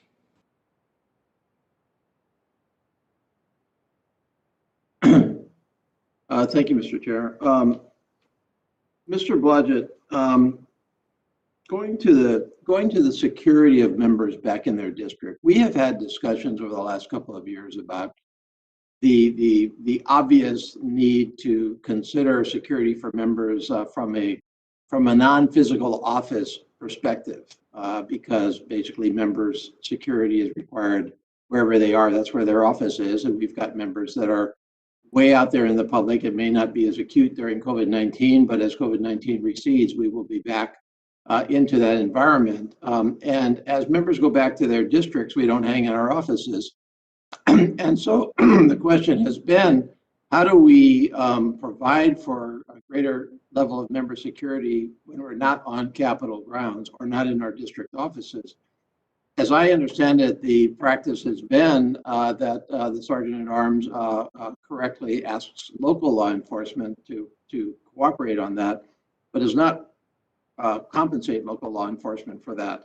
I recall correctly, but the NRA report had a provision in it to the extent that we needed to, as I recall, increase member security on a risk basis, which I suppose means that some members are at higher risk than others, which I accept. But the basic question here is: do you believe that the U.S. Congress should undertake a greater level of funding of the security of members back in their districts, out of their offices? In other words, to compensate local law enforcement. The answer from the Sergeant at Arms in the past has been no, as I recall. At least generally, and local law enforcement is very cooperative in providing that service. But at some point, it becomes just unfair to ask them to do that in addition to their other duties. Have you given further thought to that? Thank you, sir. That's a very good question. Right now, I believe that we've had a good cooperation in getting local assistance as needed and when needed. And it's easier for other jurisdictions to be able to support those requests as compared to other jurisdictions. So I do think it's something that we probably should examine. but finding what the right sweet spot in terms of that reimbursement, I would have to we'd have to work with the Capitol Police and go through that process with the committee to request the proper funding for that. Okay, well, we've been considering it for at least the time I've been on the committee, and I think it is getting more acute. And I don't want to have a tragedy out there where we looked back and said, you know, sometimes when I go home and I'm going out into my district, I actually consciously think about whether I should actually ask my local law enforcement to come out and help me out in a situation where I don't think there's any real risk, but I don't want to take a chance. But I don't want to ask them if they're not compensated. And so I get into a tricky situation myself where I may be putting myself at risk because of the burden that I feel I'm placing on them. Now they always have done it when I've asked, and you know, I have asked on occasion, but I don't ask all the time. And I wonder, I'm a pretty low key member here. I'm not in the high risk category, knock on wood, but you know, some of my members are high risk when they go out there. So I would suggest that that's an area that we should probably accelerate our consideration. But I appreciate your appreciation of the concern. Hey, Mr. Letter, just quickly, you had a very, very busy last couple of years. What's left of all of that? What's on your plate now in terms of externally representing the House, and how does that, you know, I think you had a much higher activity level and a budget need in the last couple of years, but has that started to dry up, or is it still kind of continuing with the residuals? Mr. Case, thank you for that question. We do still have a batch of cases left over involving that are in litigation involving the Trump administration. We have been working with the Department of Justice and various, you know, the House committees to see what can be settled. In some of the cases, for example, the Department of Justice has withdrawn positions that were taken by the Trump administration. You might have noticed that just recently that happened yesterday with regard to the public charge case. So we have some cases that have gone away. We still have some that are pending on court dockets, and I'm very actively discussing those with the Speaker's office and the White House and the Justice Department. I also still continue to have a considerable amount of litigation that, as I'm sure you're aware, is totally nonpartisan. You know, people who are bringing suit against, for instance, members of Congress for issues such as their activities and policies concerning their social media accounts, et cetera. So the office is still quite busy, but you are right. The amount of litigation has already lessened, and I'm expecting it to continue to lessen. I hope that answers your question. It does. Thank you very much. Great. Thanks, Mr. Case. Chair of the Full Appropriations Committee, Ms. DeLauro. Thank you so much, Mr. Chairman. One point, but before I ask my question, if that is all right, I want to just make a comment with regard to the police board. I would very, very much like to arrange some time where we can have an opportunity to discuss the police board, what we believe its structural makeup should be, and I mean, recommendations for the future of the Capitol Police Board. And maybe we can even have a conversation with General Honore and get some advice about how we can look at, and I say this to Congresswoman Herrera Butler as well, is a structure which meets the need and the time, rather than a group of people where there has been a lack of coordination and a lack of what I call central command. So would like to move in that direction. In the meantime, Mr. Ballou, I read your testimony with great interest, as I'm sure my colleagues have been told, like I have been by my own staff, that bill text is not going to be ready in time for when we want to introduce our legislation for a bunch of reasons. One that I have already encountered is that the large pieces of legislation, you know, like the rescue plan, puts virtually all other legislation drafting on hold. I understand that these rules were laid out in 1970, but I think I can speak for others that this is incredibly frustrating. So these are a couple of questions that I want to ask. What changes can be implemented to to prevent this standstill of legislative drafting for those working on legislation while it's not moving is equally as important? Or you talk about 2 full-time new hires. Is that enough to address the workload that the office has coming in, which has clearly increased over the last several years? And what are your long-term plans for the office to increase recruitment and retention of attorneys, particularly in light of the 5 to 7 year training period? Mr. Ballou? Thank you very much, Madam Chair. Let me first address changes. We do respond as rapidly as possible, and the House schedule and committee schedules are what we focus on with matters that are coming to the floor, matters that are coming to committee.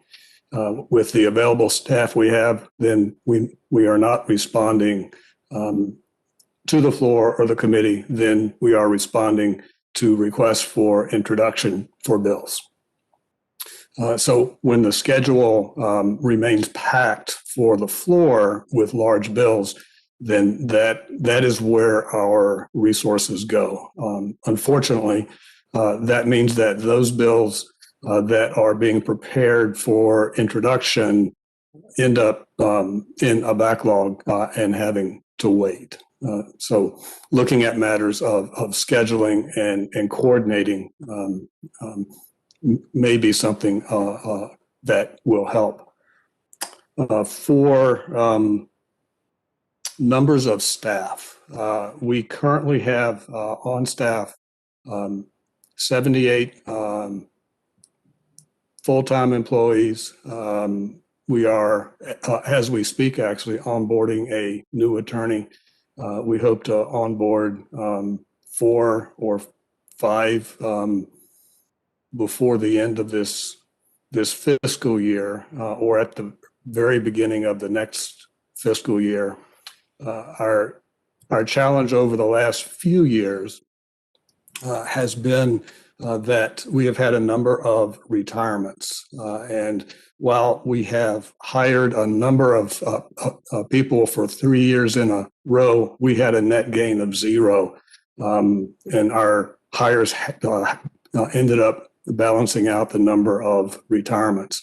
And the length of service of our attorneys 5 years ago was approximately 15 years on average. Today it has dropped to about 11 years. So it can take a little bit longer for a newer attorney who is not as familiar with the subject matter to turn something around compared to somebody who has a longer tenure in the office. The third part of your question addressed long-term plans. We are attacking that on multiple fronts. We are currently looking at our own processes and for ways that we can expedite what we're doing and working in the most efficient manner possible. We are doing what we can to provide educational opportunities for committee staff and member staff so that we can help them help us as much as possible. And we are on course to hire more attorneys. If I can just interrupt for a second, and I apologize, but how many people do you need? I mean, really, what do you need, and what's the size? I mean, what's the backlog here? The backlog varies by our subject area teams, and it varies with respect to whatever is happening with the schedule. I understand, but what is it now? What is your backlog now? Maybe you're up to date with everything now. We are not, because we had a lot of focus on the current reconciliation effort. I will need to get back to you with a Okay. particular Yeah, I mean, backlog. I'm essentially just saying, what do you need to keep, to keep pace in terms of staffing? And I understand the training piece, which is, substantial, and, recognize that, and that's necessary and needed.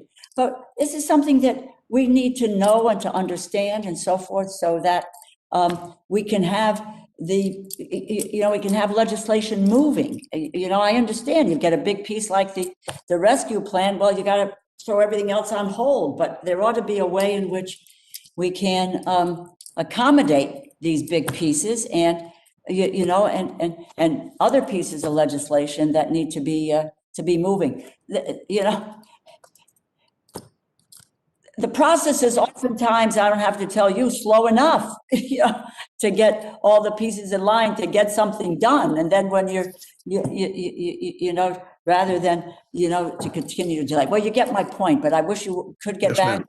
and let us know what that backlog is, what you might need in order to be able to, not come out with a net loss or an evenness with people retiring and people that you're putting on, so that you don't make gains. And my time has run out, but many thanks, and I yield back the balance of my time. Thank you.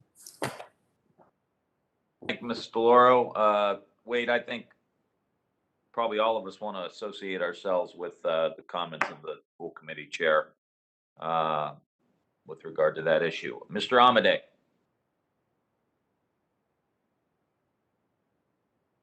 Hey, thanks, Mr. Chairman. I yield back.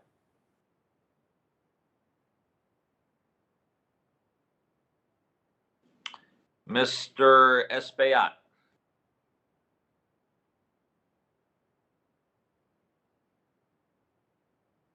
He's not on, sir. Oh, wait. I think he's actually popping on.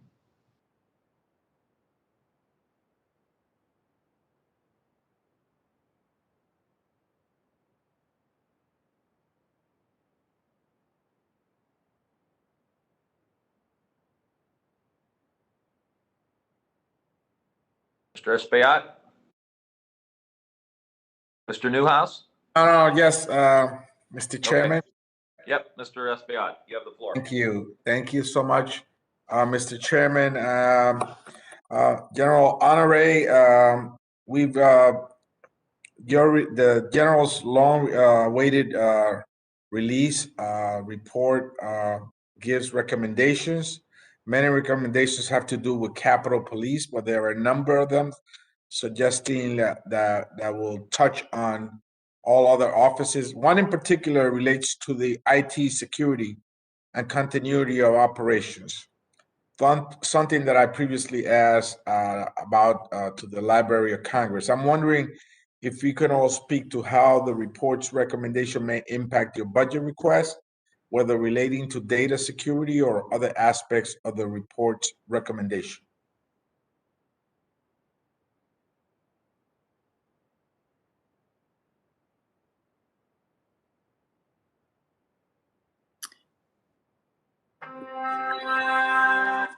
This is Catherine Spender. I could speak to that if you'd like. We do have some information in the response from General Honore regarding cybersecurity and regarding a possibility of centralized authority over the cybersecurity within the House. And I can speak to the entire aspect of it, or if there's a specific question you would like for me to answer, I'll be glad to.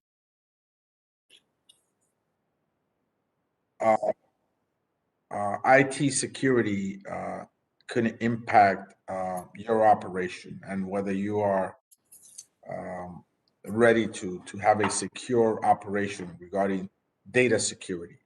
Mm-hmm. I will tell you that right now we feel that our systems are secure from a infrastructure standpoint, and also within our data centers. We have done a lot of work in the past to bring our data centers up to a tier 3 level, which is a high level from a security and support standpoint. The issue comes with what I know of General Honore's statement. It's really about blocking and tackling, okay? We need to, every day, ensure our servers and our mobile devices and accounts are set up correctly. And one of the biggest risks to us is the decentralized model that we all operate under. Means that I really cannot guarantee to you that this basic blocking and tackling is done correctly. I can't guarantee that because the people that do much of the work don't necessarily report up to the chief administrative officer or to our CIO. We have limited authority to be able to make sure that the technical expertise required to validate whether all policies and processes around cybersecurity and cybersecurity itself is followed universally. And it's a significant risk if we're talking about risk and blocking and tackling to the members and to the House, by not being able to ensure that every single thing that we are trying to accomplish from a cybersecurity standpoint is actually done. We don't believe that we should take significant risks, but we need to identify the risks that we do have and ensure that we're taking steps to reduce it. So what's your recommendation then to avert those risks? My recommendation is to look at how we can better have accountability and authority to ensure that the cybersecurity practices and policies are followed correctly. Okay, Mr. Chairman, thank you. I think that we ought to follow up on this issue a little bit more as we move forward. I think it's an important one for all of us. Thank you so much. I yield back. Appreciate the gentleman bringing that to the committee's attention. Ms. Wexton, you have the floor. Thank you, Mr. Chairman. It's great to be here with all these folks from the House. And I want to thank all of you for everything that you've done to help keep the House running so smoothly during this pandemic. You know, I saw a statistic from the House Admin Committee that the House members and staff conducted about almost 350,000 virtual meetings during 2020. And that's pretty remarkable because I'm guessing that's a whole lot more than there have ever been in the past. And that's really, that you guys deserve great pat on the back for that. But I do have some questions. Ms. Spindor, following up on those questions from Mr. Esquiat for the data security. Part of what has been recommended is that we move the data center operations out of the National Capital Region to someplace outside of this general area. Is that correct? That is certainly something that we have been working toward in the CAO for a while. And for the most part, for all of the data centers, center equipment, servers, data that we support, that's 100% within the CAO, we are accomplishing that with two things. We're accomplishing it by having fully redundant data centers in two disparate locations. One is a remote distance. The other one is a little bit closer, but we are putting all of our information and our network and our servers and all of the data into two tier 3 data centers that are very secure. And so I can't speak to what is done outside of the CAO and the other ledge branch agencies, but for us, that is the path that we are on to ensure that there is nothing here on the Hill that could be damaged if there was a major disaster. And that has been our posture for a number of years now. Okay, and is that process proceeding at the pace that you would like it to be? Yes, it is. We have a team right now that is finishing the move from the alternate computing facility that we had been in for a number of years to a Tier 3 data center. The moves are happening as we speak. And we expect all of that activity to be finished around the mid to the end of May. And once it is finished, I can sleep better at night.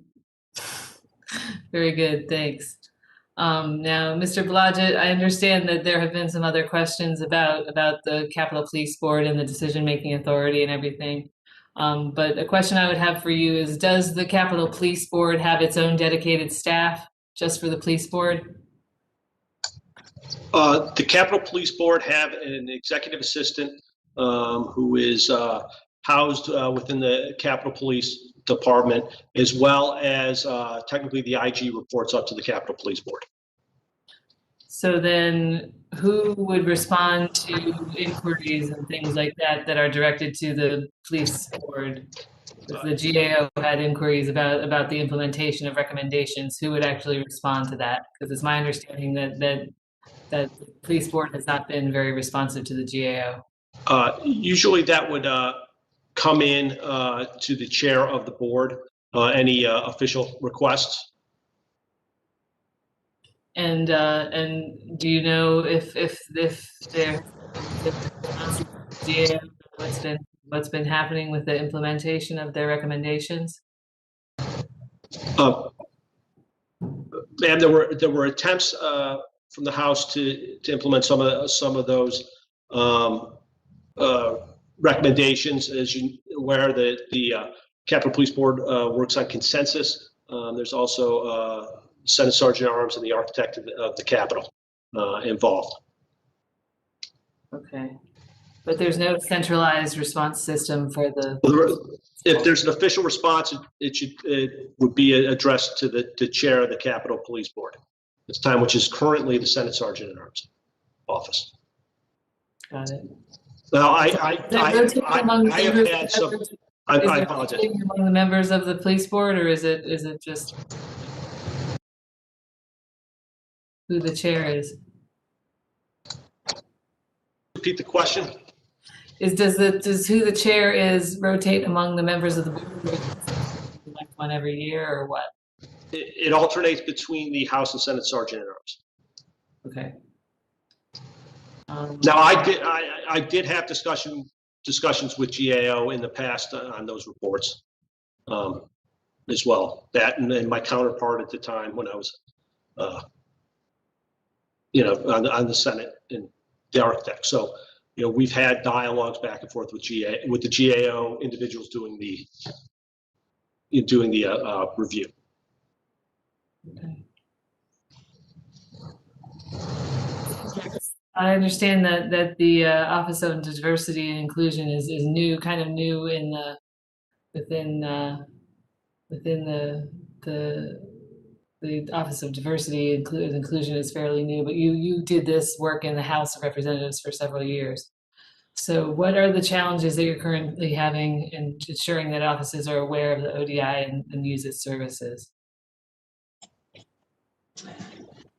Challenges are reminding people that we exist. I think people tend to think about it immediately when they have a new hire, because that is a service that was provided in the Democratic initiative and with the Republican initiative in that format. But as we're moving to where we are staffing and we're continuing to work with the CAO on the reporting, it is a reminder to people that we exist. So we're working with outreach, using social media, engaging with chiefs and at the staff level and multiple different levels, but it's a constant reminder, and in collaboration with speaking to similar offices like the Ombudsman or the Office of the Employee Advocate. There are similar they're working through that similar process, having to make sure people understand what their services are and when a person would use that resource as opposed to another one. So we've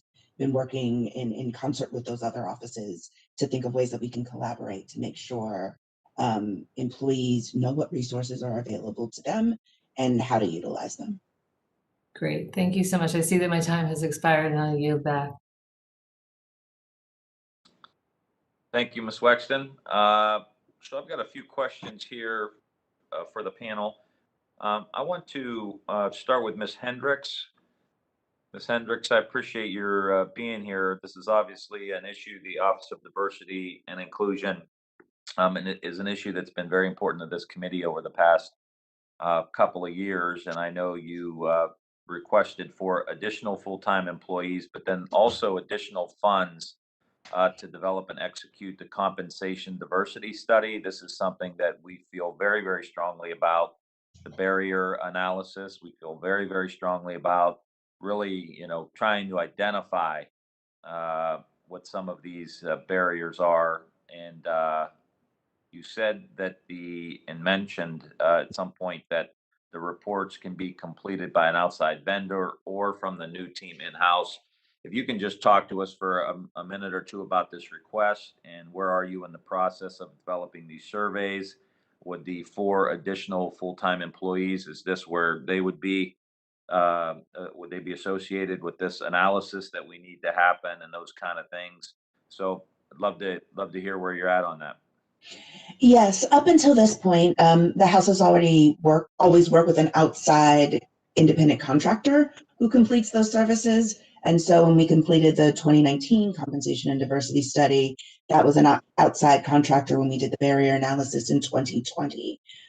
With additional employees, we could hopefully bring some of that work and complete it internally rather than working at a discrete period of time and working in concert with or in collaboration with an external contractor. If we could have a team that was focused and familiar with the House and how it works, I believe that we could get a more robust reporting and be a little more agile and adaptive rather than having to begin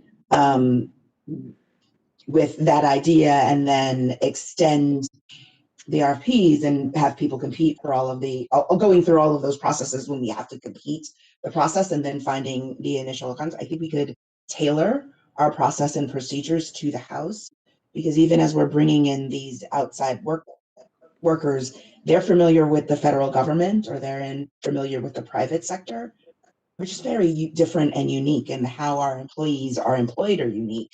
How our individual offices and each member offices is structured is unique. So we spend a lot of time bringing the outside contractor up to speed. And even sometimes the general processes of how we don't necessarily align with what our needs are. We're adapting those processes and procedures as they would be done within the federal government or within the private sector, but our processes and procedures are different. We don't have the original mandate to report to the EEOC or to the White House or to other individual sectors. We're just reporting to the body. So they're adapting their reporting model to those entities to try and make it work for us. And with the partnership that we've been doing, I think we built a good enough relationship with those contractors, but it's still always a good amount of work to get them to understand how we are employed here and how our processes and procedures work. I think we would serve the demands that we have better if we had a team that was specifically dedicated to that, who understood our structure, our hierarchy, our procedures, and we were utilizing the dollars that we were spending on a team that was just focused on us. Do you need all 4 of the FTEs in your request, or could you do it with a couple of full-time employees? I would be remiss to say that we don't need all 4. I think that would be untrue. Will we make it work if we don't get all 4? We will. Would we be more agile and more adept and be able to do something more robust? I believe we would. We have multiple different streams of reporting. And so having 2 people focused on generating large reports. I think the compensation and diversity study was a report that was 400 and some 30-yard pages, and the team that completed it from the outside contractor was about 30 people. They've had industrial psychologists, they had tech people, they had their industry people. We can't replicate that with people. And so ideally, we could, over a longer stretch of time through the course of year, do that with a smaller team. But I do not know that we could replicate the scale of the products that we've done before, working with an outside contractor. How many with do one or you two have, people. Kemba? How many do you have now working there? How many full-time employees? Full-time employees, we have 7, but they're not all dedicated to the research work. Currently, we have one research analyst whose responsibility is kind of project managing the work that we do with the outside contractors. Okay. Well, we want to engage on this. We obviously, the survey and the analysis is very important to us. We want to get it done. We want to get it done as quickly as possible. And we want to make sure we sit down and talk with you as we're crafting the appropriations number here for you, figure out the best way to do that. So let's make sure we stay in close contact on that. So I appreciate your answer. Wade, I got a question for you real quick. I missed a little bit of Ms. DeLauro's conversation with you, so I don't know if you covered it. Did you guys cover the comparative tool that your office and where'd you go, Wade? There you are. That the Office of the Clerk in your office are developing a legislation comparison tool that would allow Congress to compare 2 versions of legislation. Can you talk to us about where you are in the development of that tool? Yes, sir, Mr. Chairman. We are working very closely with the Clerk of the House on that tool. We currently have roughly 100 users in the House in an early alpha pilot project for them to be working out the tool and to be providing feedback that we can incorporate and move toward improving that tool so it's usable for all staff and members in the House. We very much hope to be able to roll that out later this year. Relating to that, we are working with the Congressional Academy in developing a course to provide training on how to use that tool. And we are actually quite excited about the possibilities and the ways that we think it will help all member and committee staff to be more efficient in their work and thereby helping the members in their duties in the legislative process. Is this the same system that's used in the Senate now? No, this is very different from the Senate. My understanding is that the Senate has a tool, it's a legacy tool called CompareRight that provides a bill-to-bill comparison to see the changes that have been made in a later draft. The tool that we are working on will do that. We are working on building into it a little bit more intelligence so that as provisions move around in a later draft, that they will show up as moved but not new text. Or if something is dropped, there will be more notifications as to what was deleted in the next text. In addition, we will be providing a changes in law, very similar to what is now provided for the committees in the Ramsire part of the committee report. And that will be able to be run on demand by staff so that it makes it easier to understand how a bill would change a current law. We are adding in a bill viewer to make it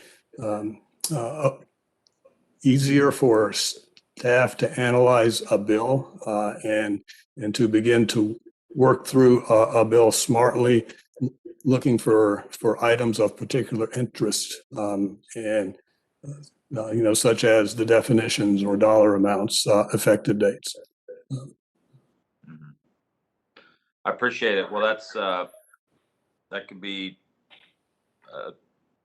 help us move significantly quicker. So I appreciate it and be much better for our staff.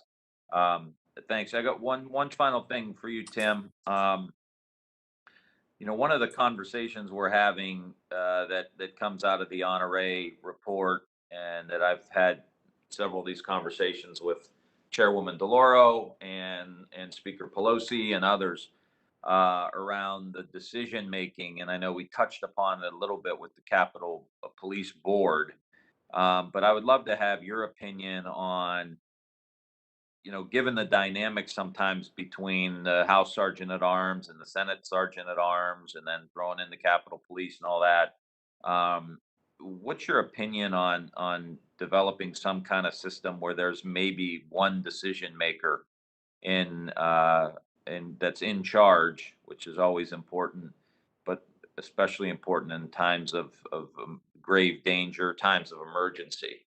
What's your opinion on that as we look to potentially restructure how the law enforcement's done here on the Capitol? That's a very interesting question, sir. I try my best, Tim. It depends, I guess, on where you want to put the unitary authority. If it's, say, a streamlined version where you have maybe the chair of the Capitol Police Board able to say, emergency, go for it, that could work. If it's in the chief of police, that could work, but sometimes you could get a chief of police who may be over aggressive or necessarily under aggressive. So there's a layer of accountability as every police department reports up to some entity, whether it's a commission or a board or a city council. So I think that would be one way to streamline a lot of the issues surrounding the nimbleness and quickness of making a decision. It's just how you want to, where you want to place that in the chain. And I definitely think it's something that's worth talking about, especially in emergencies. Yeah, no question. We also want to further the conversation, and we've got to wrap things up now, but further the conversation with you around one of the other topics that came up here around security. Mr. Case talked about it, around security in districts and district offices and residents, to make sure that the level of security that members have here, well, probably could never be matched. They do have an opportunity to feel safe, and their families feel safe back at home.